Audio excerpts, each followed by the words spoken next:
everybody. My name is Donna Feazell, and I'm your host of Afternoon Drive Home on IC Radio.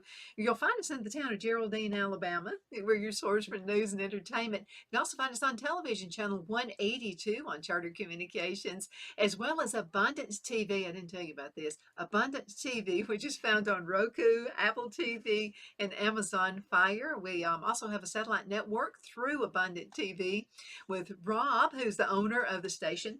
And so we're in Australia out there, and a few more things are actually about to start happening as well. So we'll keep you updated on that as well. So good to be with you. I know you could be doing anything else, but you're watching us, and we definitely appreciate that. And thank you so much for the emails and for the texts you're sending. It makes my head big. I have me so I can't walk through the doorway. But thank you again. We're so glad we can bring some info to you as well. I have a lady with me right now. Her name is Jackie Marr, and she's one of the owners of Willow Crest Farm. And my friend Lisa Murphy brought us together. Just love Lisa. Hey, Lisa, I hope you're having a good day, girlfriend. And so she's just an awesome lady as well. But thank you so much for being on the show. Thank you so much. Lisa said you two are going to hit it off. Yes, she did say that, and I think she's right so far. So too. So talk to us about your business. What do you do? Well, I guess on a broad high level, basically we're just a small family homestead, really. We only have 8.5 acres. We have access to about 15 for some of our classes, but we basically are a native plant nursery, only growing native plants, which are primarily food and medicine producing plants is what we focus on. And that's important. Why? We, through the years, we have lost 90% of our native plants to forest degradation. Of course, urbanization. We have to have somewhere to go. I know that's what everybody says. We have to have somewhere to go. Yeah. And Dollar General stores are popping up everywhere. Right.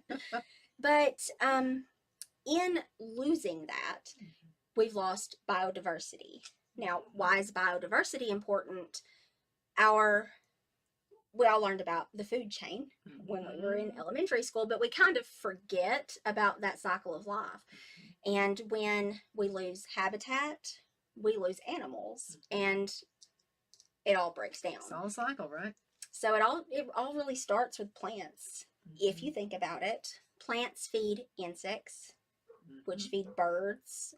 Plants also feed birds, and then it just moves up the chain. So, and most of the retail nurseries in the country at this point, I say most, there are only about 800 vendors in the entire nation that grow native plants on a large scale, grow exotic invasive plants. And those were brought over mostly from Asia for multiple reasons over the years. And they didn't know that they would be invasive when they brought them. But it has turned out that way, and they're actually pushing out our natives. So, it's like your kudzu, and yes, you can't get rid of kudzu. No, they actually, they brought that over as basically livestock fodder. And then, of course, it got out of control. It's now called the vine that ate the South, and it grows about a foot a day. Oh my God, I didn't realize it was that much.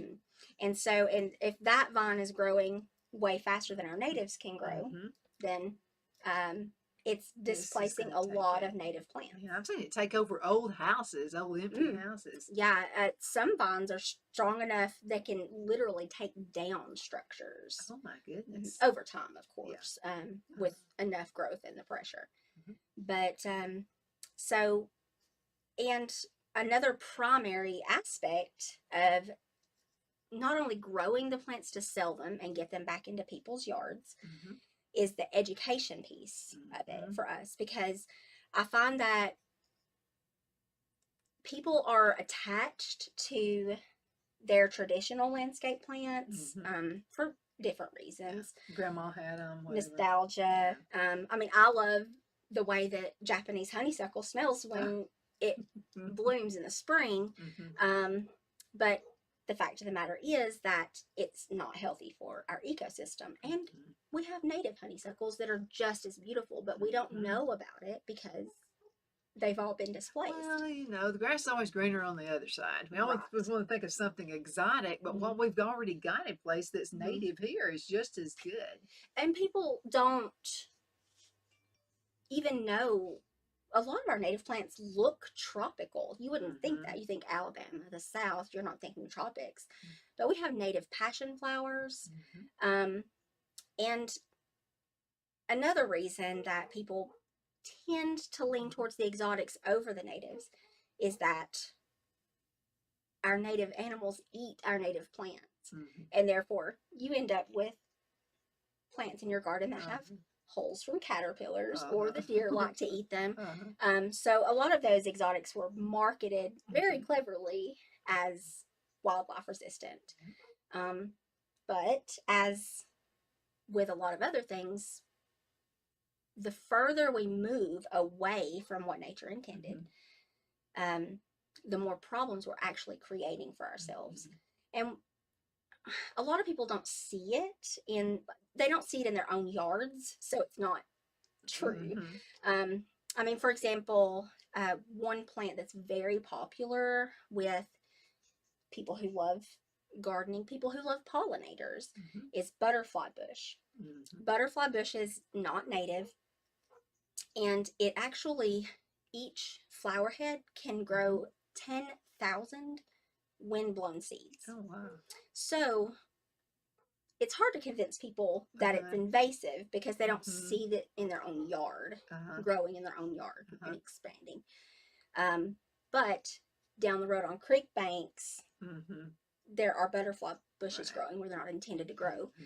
And it's displacing, for example, milkweed, which is the host plant for the beloved monarch butterfly, which I would argue is mostly beloved because it gets most of the media attention, but it gets all the attention and others don't. But it depends on milkweed. So let's say the butterfly bush grows in place of where the milkweed was growing, pushes it out, and less habitat there for the monarchs that we're wanting to see come back. And at the same time, that butterfly bush only supports one stage of any butterfly's life cycle, which is, people see butterflies flocking to it, right? Because they love it. They love the nectar from it. But they don't understand always that it's not a host plant for any of our native butterflies. That means that the butterfly doesn't lay its eggs on it. The larva doesn't eat it.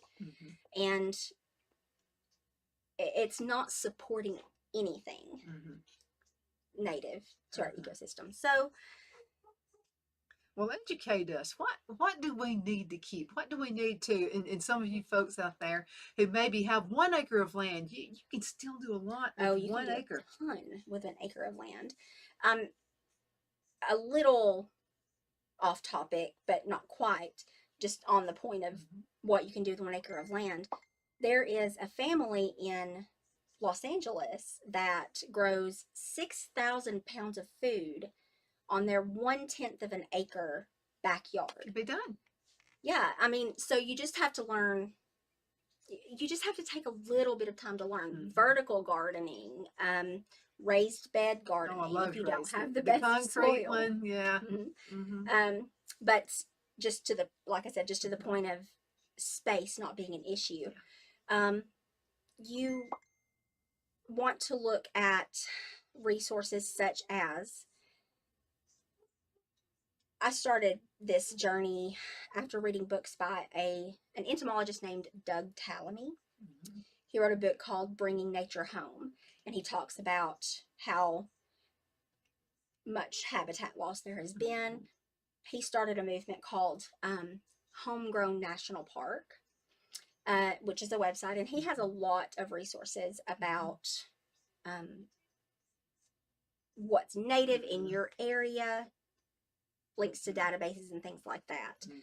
And then he also co-authored a book on landscaping in particular. I think that's part of what keeps people from because native plants can look messy, right? Mhm.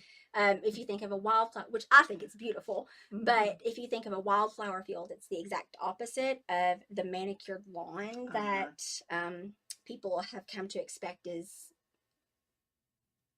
what's expected. Um, so I think as far as coming to the point where you want to really put in the effort, start by learning and understanding what it takes from the environment just to keep a manicured lawn, first of all. It's a monoculture of a non-native species. It requires a lot more water than native species require.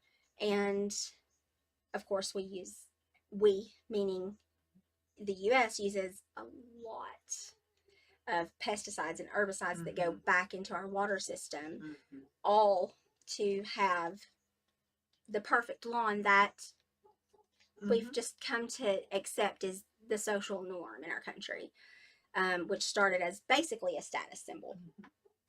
And so now when we see the neighbors who don't have the manicured lawn, sometimes that can come with judgments, but maybe there's a reason for it. We are actually doing a prairie restoration at the front of our property. What used to be pasture will be prairie and native food forest.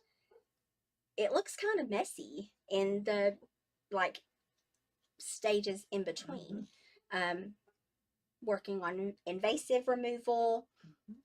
When you're nourishing natives, you don't cut down everything in the same amount of time because there are stem nesting pollinators and things like that. Stages, basically. So, learn the ways that you can do it and still look landscaped and manicured, so that there's a in between, because it takes people a while sometimes to get from. It's just different. It's a different trend. Yeah, get from an all green lawn to something that looks a little more wild. Think about English cottage gardens, though, and how beautiful they can be. I love those. Yeah, and so the French country look. I just think that's just the most amazing look. And you know what, too? We have a couple of places that we go in, my husband and I, at least once a week, because we like to watch the cycles of nature, which I go for other reasons. I'm researching the native plants and looking for locations that I can get seeds from the local plants and things like that. But the most interesting part of it for me, and what I enjoy the most, is seeing those cycles and seeing the same spot in nature change, not just from month to month or season to season. You can see changes from week to week. And so we have a couple of places that we go regularly, and there's one in particular on family land, and it's like, I don't know, it's like magical. Certain times of year, like, to see, it's just native plants ever, and it was not like an intentional, it just happens to still be that way. And certain times of year, August especially, I mean, there are just butterflies everywhere and flying around and flowers. That's and it's beautiful. like, I mean, we don't get to experience that anymore. And so for me, I'm like, that's what I want my yard to be like. I want people to walk through my yard and feel like I'm feeling right now. Like I'm in a Disney cartoon or something. Yeah, it's amazing. We've got to go into it. I told you half the show's already over already. So let's go into a commercial break. We're going to be right back in just a few minutes. You guys just hang in there. The Hatter Cafe and Country Inn is nestled in the northeast corner of Alabama the Beautiful in the delightful town of Mentone. We're located on top of scenic Lookout Mountain near Little River and DeSoto State Park and located only 5 minutes from shopping and restaurants. There is also a nearby community walking path and golf course. We welcome everyone through the doors, and we are committed to outstanding service for all guests. At the Hatter Cafe and Country Inn, we invite people from all walks of life to come and get away from it all, enjoy the open spaces, treetop views, fresh, clean air, and experience Southern hospitality at its finest. We look forward to hosting you. To reserve a special event, or if you would love a special getaway at the Country Inn, you can call us at 256 634 2018.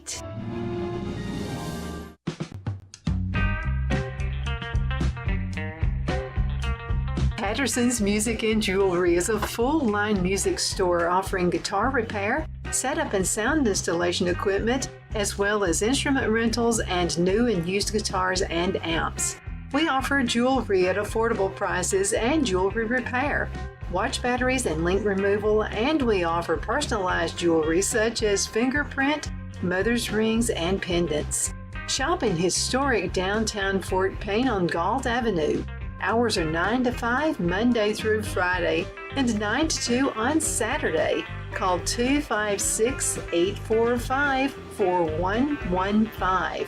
That's 256-845-4115. And thank you for trusting Patterson's Music and Jewelry.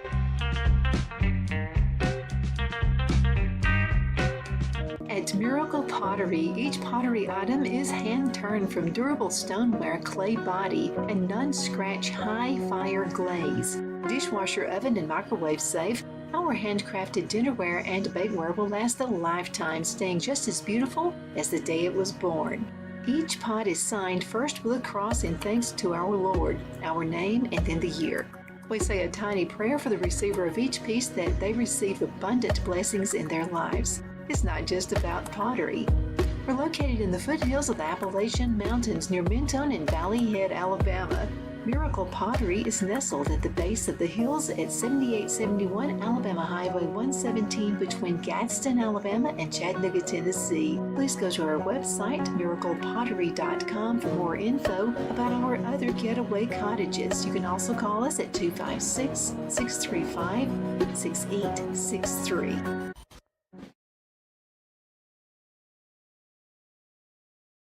Your host of Afternoon Drive Home on IC in Christ Radio, or if you're hungry, ice cream. You can remember it that way as well. But thank you so much for watching. I have an awesome guest with me right now. Let's talk a little bit about your classes. Oh, sure. Yeah.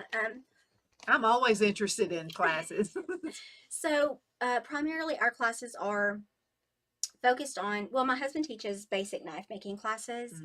That's a very popular one, but for the most part, our focus is herbalism. We also teach foraging for edible and medicinal plants. You talk about like dandelions and stuff like that. Yeah. Those are good in salads. Oh, absolutely. And they're one of the most nutritious plants in the world. And very plentiful at times of the year. No grocery store shopping there. And then we also teach, he teaches survival skills, primitive survival skills, such as friction, fire starting, and things like that. And nature study. I teach nature study to children, primarily. So the basic theme for pretty much anything we're doing is trying to get people back to nature and those connections, because it's something that, as a society, we're absolutely losing. Not just our American society, but the world. The whole world. Absolutely. There's just something about a seed, and there's something gratifying. I love purple tomatoes. I love tomatoes. I don't care what kind it is. I love them all, but they make really good sandwiches. I could live off of tomato sandwiches 3 times a day. And so I thought, well, I'm going to save the seeds. And there's all kinds of, I'm a member of some of the prepper websites, and I'm going to tell you what, I love preppers. They're awesome. They're the smartest people you'll ever meet. And so I learned how to save my seeds. And what was so gratifying is the next summer, I used those seeds to plant and have more. Out of one tomato, you could have hundreds, you could have thousands of tomatoes. That's one thing I love about plants in general, is that they have a need to survive, and they are so resilient. People come to me a lot and they'll say, oh, I think my tree died. And, young trees that and I'll say, don't give up on it yet. If the root system is still there and hanging on, if it's got a little bit of a root on it, it's going to make it. Yeah, it's like they're so resilient, and I think it's something that we can learn from as humans to be like, don't give up.